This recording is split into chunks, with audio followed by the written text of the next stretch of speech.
Today is a great lineup of wines you don't have to overthink.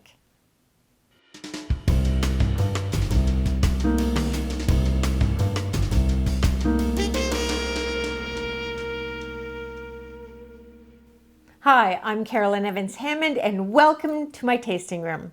Carolyn's tasting room is where you can taste exciting wines with me. And tonight, we taste a flight of wines that you don't have to overthink. They are reliable, tasty, and popular for good reason. They include the non-vintage Bread and Butter Prosecco, DOC, Italy, the 2022 Bread and Butter Chardonnay from California, and the 2022 Bread and Butter Pinot Noir from California. So let's taste.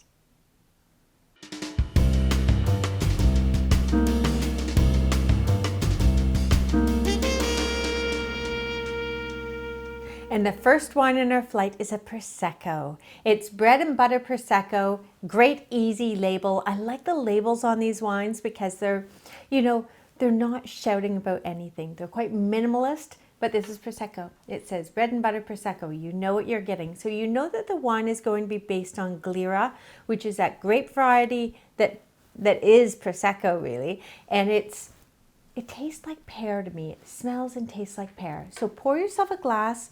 First look at the glass. Is it clear and bright in your glass? Mine is. So that's how you know it's stable. That's what you want. And it's threaded with nice tiny bubbles. I like the size of the bubbles because that is also a mark of quality.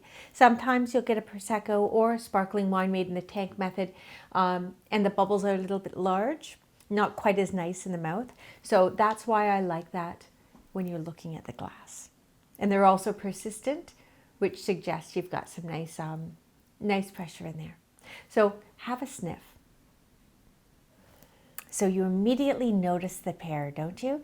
To me, it smells like a little bit like poached pear as well as sliced pear.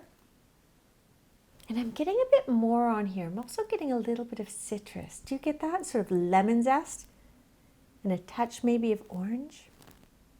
Now the reason for that is some Prosecco can have, like all Prosecco can have up to 15% other grape varieties blended in, and this Prosecco does. It has a splash each of Pinot Grigio and Chardonnay. So I think that citrus note is coming from the Chardonnay. But I really like that. So a little bit of complexity, and on the palate, have a sip and let's just first let it sweep in and see how it feels.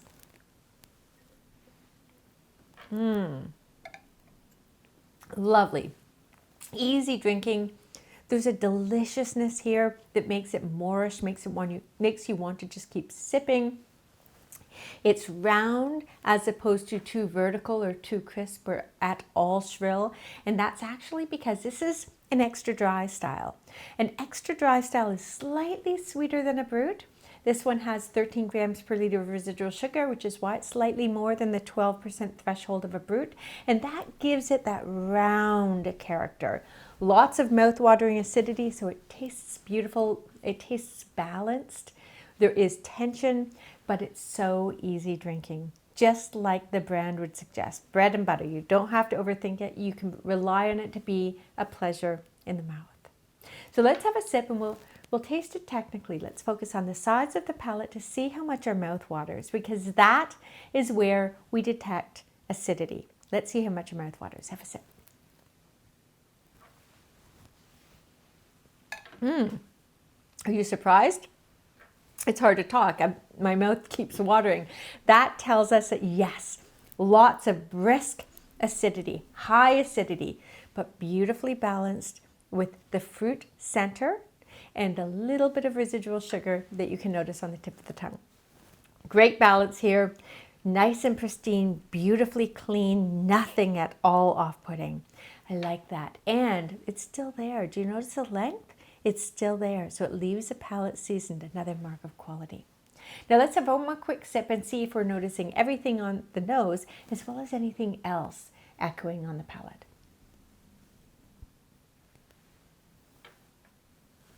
Beautiful. Pear, yes. A little bit of apple as well as that orange zest, a little bit of lemon zest. And on the finish, do you notice a hint of salinity? A little bit of stoniness maybe. I like that because it lends seriousness.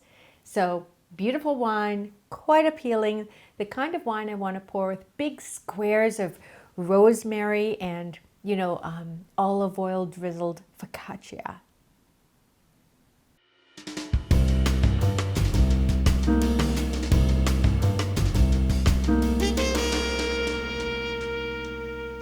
So the second wine in our flight is a 2022 Bread and Butter Chardonnay from California. Now, this is a wine I know, and it has very little vintage variations, very consistent, and that's one of the things about a big brand that you can rely on. This brand is reliable vintage to vintage with very little bottle variation too, which is a mark of quality. So take a look in the glass. Notice the color. It's not really pale, is it? It's sort of a medium yellow. It is clear and bright, so you know it's stable, but that depth of color suggests oak treatment. Now, this did spend time with both American and French oak, so we'll be looking for that on the nose and palate.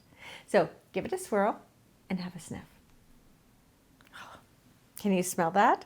Now, American oak is often associated with vanilla and popcorn and that sort of thing, whereas French oak tends to be, certainly to my nose, more like hazelnut, a little bit more nutty and a hint more spicy. So I'm getting both of those things, and I like that because it really lends complexity. Definitely buttered popcorn, vanilla, like vanilla cream, and lemon curd maybe, and pineapple, sort of ripe pineapple in there too. And the praline, I think, is from the French oak. So lots going on. Every time you approach this, butterscotch, salted orange zest. It offers you so much, and that's one of the things that make this wine really fun to drink and sort of punch above its price point if you like. Lovely. So it's clean, it's complex on the nose, it's fetching, and that buttery note tells you it's also undergone malolactic fermentation, which simply means that it's changed, that malic acid, which is the green apple acid in the fruit, has been converted to the buttery milk acid that you find in this glass. That's a butteriness. Malolactic fermentation. Trot that out at a dinner party and see what happens. Might make everyone's eyes glaze over, so maybe don't do it. So let's have a sip and see what happens. Isn't that interesting? You don't get that bright green apple zing that's so often found in Chardonnay. Instead, you're getting a really ripe, creamy mouthfeel. That's a malolactic fermentation. And the butteriness is beautiful. Yes, you have enough acidity to keep it upright, but it's a glow, if you like. The mouth feels more like luminous and glowing rather than bright and, sunlit.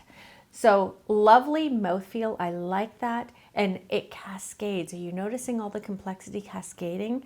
Yes, you're getting the coconut and the creaminess and the lemon meringue, cooked apple maybe. And on the finish, do you get the butterscotch? Delicious, right? Now, this is a wine that sells for around $20 in Canada and around $15 in the US. I think it's good value for money. It is medium bodied or medium to full at 13.5% alcohol. And it's got just a kiss of sweetness, around 6 or 7 grams per liter, which is not a lot. It certainly doesn't taste sweet, but it makes it round and really lovely to enjoy cocktail style, especially with a big bowl of buttered popcorn.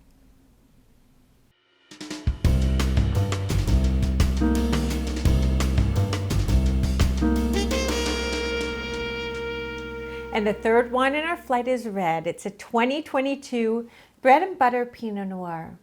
Now, this is a Pinot Noir from a hot region. California is a warm place, so it's not really a cool climate Pinot Noir. So we're going to be looking for ripeness and a little bit more fruit stuffing than you'd get from, say, Burgundy or Canada. So pour yourself a glass and let's first look at the color. Whoa, this is not transparent. In the glass, in a blind tasting, you probably wouldn't guess this to be Pinot Noir, but indeed it is. It's Californian Pinot Noir. So great depth of color, and it is actually pure Pinot Noir. So great depth of color. It is opaque, so it's difficult to tell whether it's clear, but you can tell if you look at the rim, it is clear.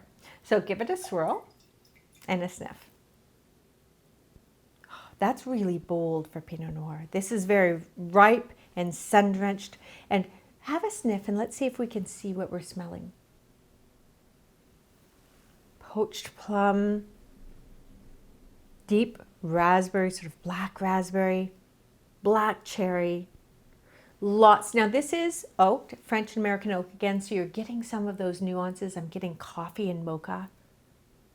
So lovely, slow moving aromas. The fragrance is not bold or aromatic, which is interesting too, because Pinot Noir can be quite aromatic.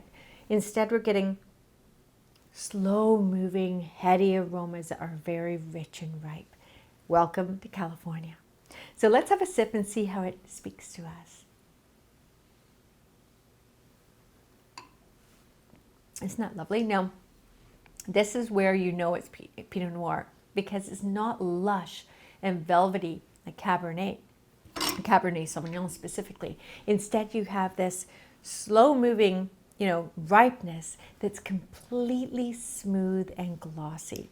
That's Pinot Noir because it's got thin skins and therefore it doesn't impart a lot of texture. Now let's have another sip and just see how it's expressing itself flavor-wise.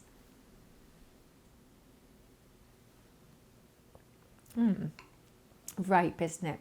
Again, all of the flavors found on the nose, the black, dark fruit, black forest fruit is there. A hint even of black currant liqueur or something like that, usually associated with Californian Cabernet, but not here because the texture is not plush. So some length, some of that dusty cocoa finish, which probably is from the oak, and it's very well balanced. It's full-bodied for Pinot Noir, 13.5% alcohol. It's not bone dry, but it's upright and beautiful. It's nice to enjoy, and this to me is the one that pairs really well with barbecue and with friends and with maybe that, late night nibble of cheese.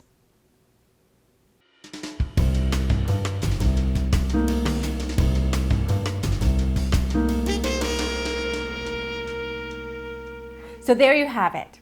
3 wines that you don't have to overthink because they're tasty, they're reliable, and people like them.